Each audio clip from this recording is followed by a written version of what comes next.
And his latest book, Live Free or Die: America and the World on the Brink, is already a bestseller on Amazon. Please welcome to the show, Sean Hannity. All right, welcome to the show, Sean Hannity. I've been on your show before, but this is odd for me, suddenly having you on the other side of the camera. Congratulations on another best-selling book. It's been 10 years. Why now? Yeah. Why this subject? Wow. It has been 10 years, and there's a reason, Sean. There's a reason for that. The main reason is writing books is really, really hard. I'm just glad I'm not on Dancing with the Stars that you were on, because that I could never do, nor would I ever wear those clothes, which I gave you a hard time about. Congrats on all your success. I know this is your first professional TV gig, but being a press secretary is a lot harder than anything that we do on TV every day. Look, I'm going to be honest. I started thinking about the book about a year ago, and I can't really explain why. I know some people can live their lives and they don't have this sense of urgency. I always feel like, I just have a 5 alarm fire going off in my head and my heart, my soul about this election, and it was beginning to percolate. And I don't know, I just started thinking about it. And the first thing I had said in the past was, I'm never doing another book. I didn't want to do another book. It's too much work to do another book. I do the entire audio book, start to finish with Live Free or Die. And the real reason is the moment. But I'll tell you this, I did not know when I first began the process about a year ago, I did not know how right I would be in this sense. I knew this would be the biggest choice election. I knew the mob, the media, your best friends, by the way, I knew that they want to destroy this president. I knew that they would be the biggest campaign contributors to all things democratic, radical, socialist, and they were, and they are, and they're going to continue to be for 89 more days. So, but I didn't see this part coming.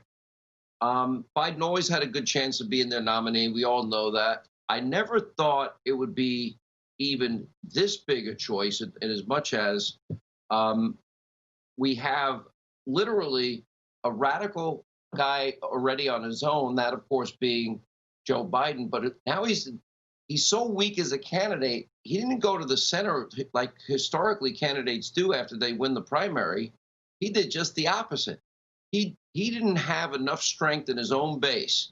Bernie supporters, Bolshevik Bernie supporters, were not enthusiastic about him. By the way, nobody's enthusiastic about this guy. So he decided, I got to get the base back. So he literally plagiarizes, which he has a history of, all of Bolshevik Bernie's economic plans. Then, as we saw today, he doubled down on AOC's insanity of a new Green Deal. He's promising, now think about this, he's promising socialism of Bernie Sanders, which means higher taxes, and then frankly, confiscation of wealth. Then he's promising trillions of dollars in the new Green Deal. Okay, for what? And also bragging today again that he's going to eliminate all of these jobs in the energy sector. Well, those are millions and millions of high-paying career jobs for the first time in 75 years. As you know, the president's finally gotten us to a point where we are energy independent, and we're the world's largest producer of oil. That's us. That's not the Middle East. That's not Putin. That's not Russia. And it's certainly not Venezuela. So he adopts Bolshevik Bernie's economic plan, AOC's insane Green New Deal plan. He adopts, as his gun czar, a guy by the name of Bozo O'Rourke, who wants to confiscate. And then he partners with Pelosi and Schumer. The combined three of them have 125 years of failure in the swamp. We've been having a lot of fun sending Lawrence Jones out on the street on the show. And I say, okay, well, what has Biden done in 50 years that's made America a better place for you? Well, he smiles. He's nice. He seems nice. And, well, he was once the vice president. Nobody can name a single thing that this guy's ever done.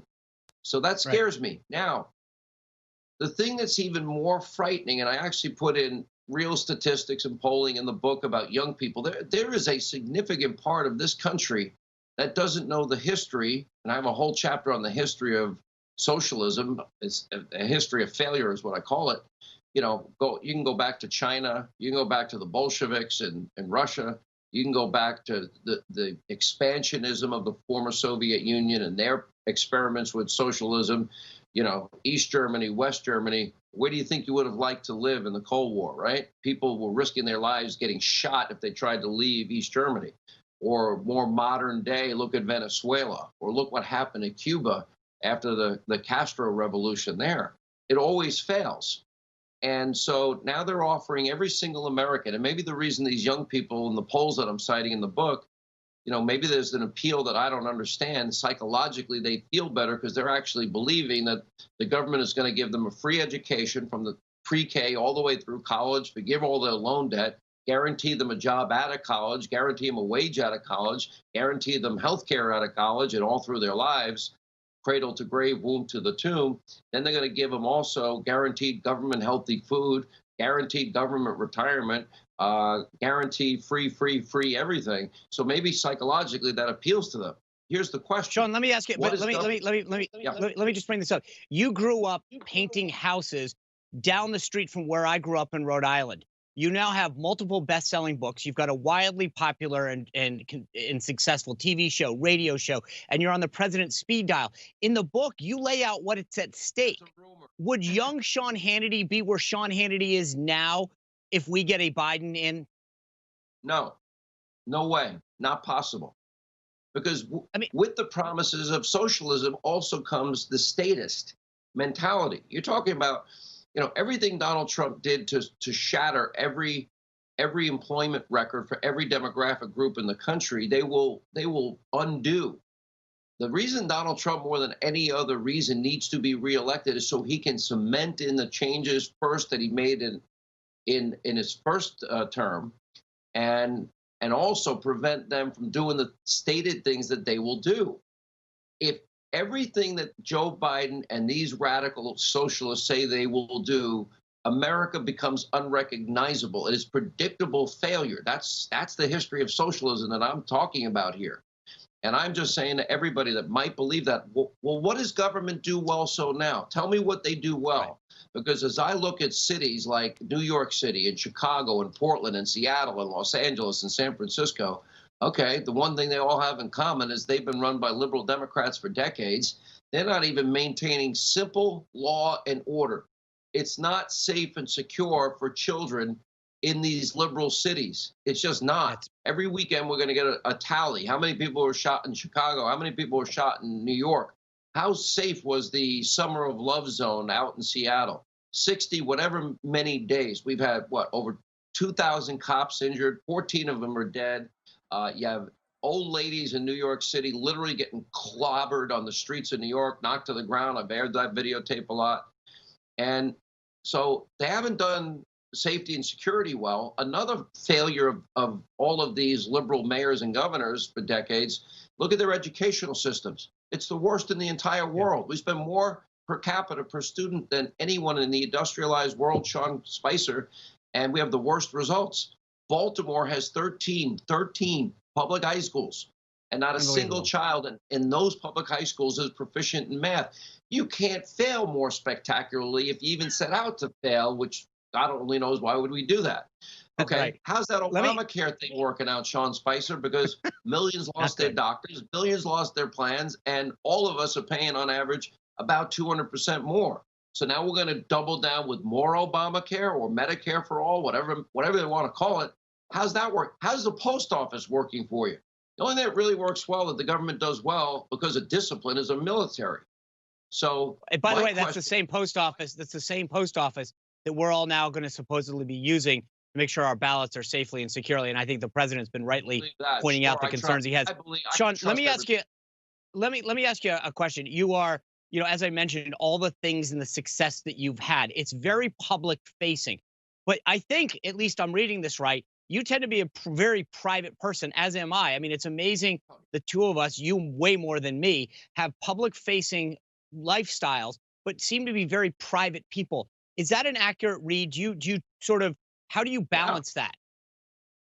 I'll be very blunt. When you're a public figure and you have, let's say, whatever percentage of the country, they actually hate Sean Hannity. They hate Sean Spicer. They don't like us. And I've been very blessed. I got two wonderful children.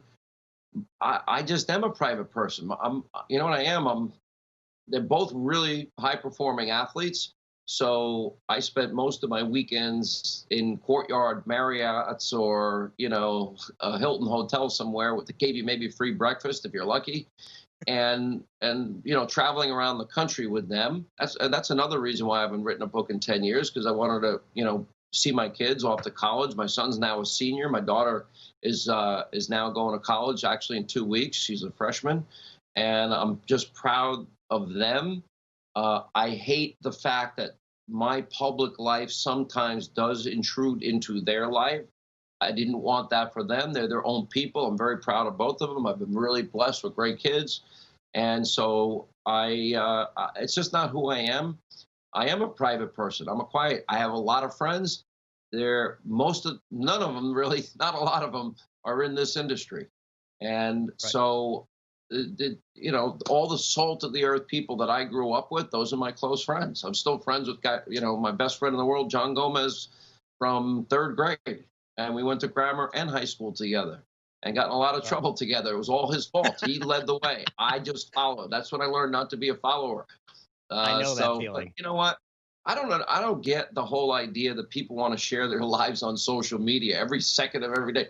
Look at me on the beach. Look at me swimming. You like my new swimsuit. What do you think of my new hairdo? What do you think? I'm like, what are these people doing? Now, to me, I'm just not interested in it. Gossip sells. I will say this. If you want to know the truth, I'm a loser. I am a recluse. I'm a hermit, and I am a total loser. I do like to go out to eat look, you're a pretty successful loser, if that's what a loser is. But I'll tell you, look, I appreciate you doing the show. I appreciate you always being so supportive of me, even if you did harass me a little for that shirt and a couple of the other outfits.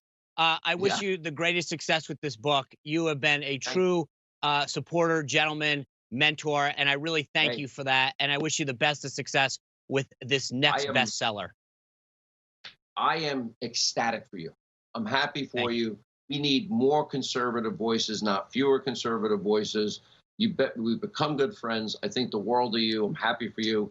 Look, Hannity.com, Amazon.com. It's actually 34% off today if people want to get it, which I don't want. Pay less and pass it around. Don't buy 2 copies. Just read it fast and give it to a friend.